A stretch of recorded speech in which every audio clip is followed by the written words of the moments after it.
RDC, un membre du parti politique UDPS du président Félix Tshisekedi, sera poursuivi par la justice. Il a fait outrage contre Vital Kamerhe, président de l'Assemblée nationale. Constant Mutamba, ministre de la Justice, a autorisé des poursuites judiciaires contre Guli Bokwala, qui a menacé Vital Kamerhe de mort dans une émission télévisée à Kinshasa. Accusé d'être traître face à Tshisekedi, Vital Kamerhe est victime d'une mauvaise politique, soulignent certains membres de l'UNC. L'UDPS et l'UNC sont à fissure. Alors que le président de l'Assemblée nationale avait révélé que Félix Tshisekedi était prêt à dialoguer avec le rebelle du M23 pour sauver les vies humaines, ces propos n'avaient pas charmé certains membres de l'UDPS, SADC et AC. À Dar Salam, les États membres de ces organisations doivent cesser de distraire le président Béton et son peuple congolais. Propos du Congolais Maître Kampale Achille Kapanga. Au lieu de cesser le feu, il faudra exiger au M23 de quitter le sol congolais. Le pouvoir de Kinshasa doit user de toutes ses prérogatives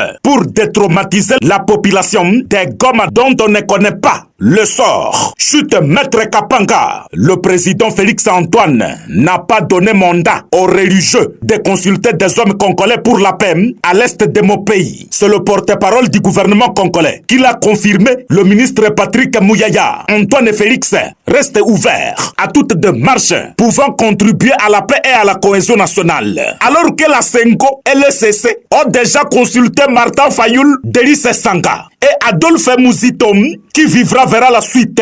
Ces confessions religieuses ont promis d'associer même les rebelles et le pays frontalier pour trouver la paix à RDC. Présence à Beni du ministre de la Défense, Guy Kabombo Mwandiamouvitam. Cette arrivée doit avoir des avancées concrètes. Déclaration du député national du territoire de Beni, Elivo Mawa. Toutes les zones occupées par le M23 et les ADF, je pense bien qu'elles doivent être conquises, dit ce député du territoire de Beni. S'adressant au ministre de la Défense, Elivo Mawa l'a appelé au rétablissement très urgent de la paix pour que la population déplacée vague à ses activités sa paix au ventre.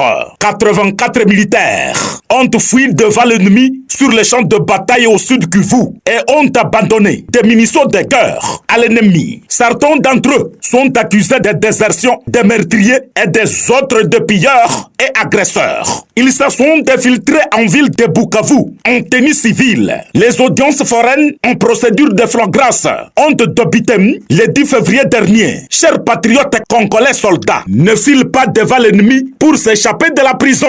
Source le potentiel, Excellence Jean-Jacques Pouroussi, gouverneur du Sud Kivu, a apaisé les habitants des communes Bagira Kadutu et Ibandam dans une tournée accompagnée de son équipe.